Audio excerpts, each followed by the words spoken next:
प्राचीन भारत के सबसे महान महाकाव्यों में से एक महाभारत वीरता, भक्ति और हृदय विदारक कहानियों से भरा पड़ा है।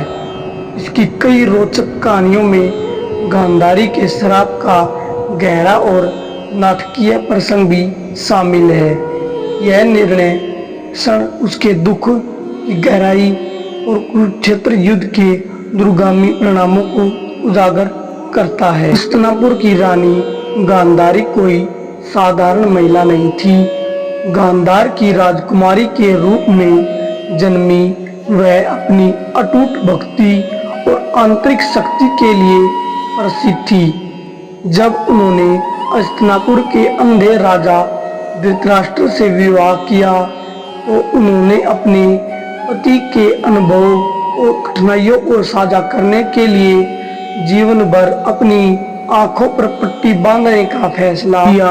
निस्वार्थता के इस कार्य ने उन्हें अपार सम्मान दिलाया, लेकिन इसने महाभारत के दौरान आने वाली त्रासदी को भी आकार दिया।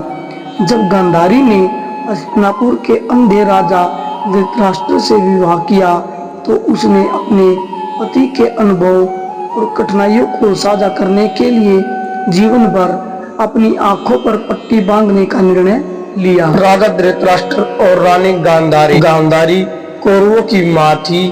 दुर्योधन के नेतृत्व में 100 पुत्रों का अपने चचेरे भाई पांडवों के साथ भयंकर झगड़ा हुआ था। इस प्रतिद्वंद्विता का चरम कुरुक्षेत्र युद्ध में हुआ था, जो 18 दिनों तक चला। एक विनाशकारी युद्ध था जिसमें उसके 100 पुत्र मारे गए। कल्पना कीजिए कि एक माँ को कितनी पीड़ा हुई होगी, जिसने अपनी बुद्धि और शांति की अपील के बावजूद अपने परिवार का विनाश देखा।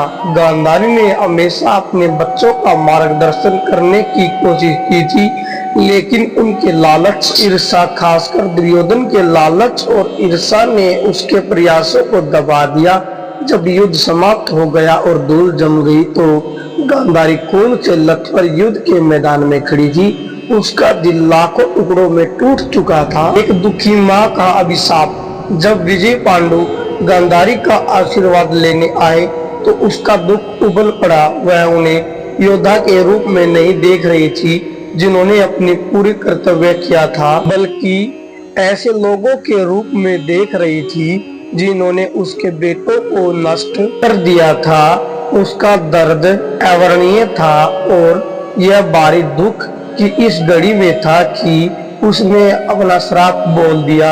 वर्षों की तपस्या और भक्ति से अर्जित अपनी दिव्य शक्ति से गांधारी ने पांडवों के दिव्य सारथी और युद्ध के संचालक भगवान कृष्ण को श्राप दे दिया। उसने घोषणा की कि जिस तरह कौरव वंश का नाश हुआ था, उसी तरह कृष्ण के यादव वंश का भी यही असर होगा। उसने कहा, वासुदेव, वह दिन दूर नहीं जब तुम्हारा यादव कुल भी उसी तरह नष्ट हो जाएगा जिस तरह तुमने हमारा नाश किया है।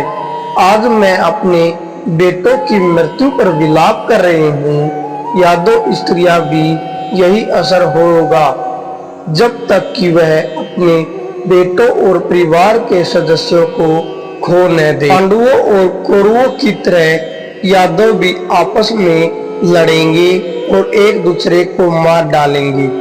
उनके विनाश को कोई नहीं रोक पाएगा, यहाँ तक कि तुम भी नहीं।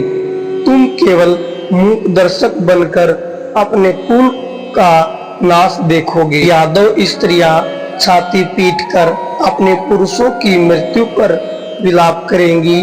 तुमने कौरवों स्त्रियों के जीवन को दुखों से भर दिया है और फिर तुमने अपने विरोधियों को छल कपट और धोखे से मारा है। तुम्हारा भी यही असर होगा और तुम भी एक साधारण व्यक्ति की तरह मरोगे। गांधारी ने पांडवों के दिव्य सारथी और युद्ध के संचालक भगवान कृष्ण को श्राप दिया था। गांधारी का भगवान कृष्ण को श्राप कृष्ण ने अपनी बुद्धि से निर्दयतापूर्वक उसके श्राप को स्वीकार कर लिया। उसने समझा कि यादवों का विनाश महान ब्रह्मांडीय योजना के लिए आवश्यक था, जो एक युग के अंत और कलयुग में संक्रमण को चिन्हित करता है, जो संघर्ष और अंधकार का युग है। गांधारी के श्राप से सबक। गांधारी के श्राप की कहानी दुख की कहानी कहीं ज्यादा है। यह मानवीय भावनाओं की जटिलताओं और कार्य के परिणामों पर गहरी याद दिलाती है। गांधारी का दुख एक ऐसे श्राप में बदल गया जिसने कृष्ण और उनके लोगों की नीति को आकार दिया, जो भाग्य और स्वतंत्र इच्छा के परस्पर संबंध पर जोर देता है। गांधारी का जीवन चरित्र की ताकत का परिणाम है और उसका श्राप हालांकि दर्द से पैदा हुआ या एक ऐसा कार्य था जिसने ब्रह्मांड में न्याय के संतुलन को रेखांकित किया। इसलिए अगली बार जब आप गांधारी का नाम सुने तो सिर्फ उन्हें एक दुखी माँ के रूप में ही नहीं, बल्कि अटूट भक्ति, अपार शक्ति और माँ के प्यार और दुख के गहरे प्रभाव के प्रतीक के रूप में याद करें। उनकी कहानी एक मार्मिक अनुस्मारक है कि देवता और राजा भी कर्म के प्रभाव से बच नहीं सकते।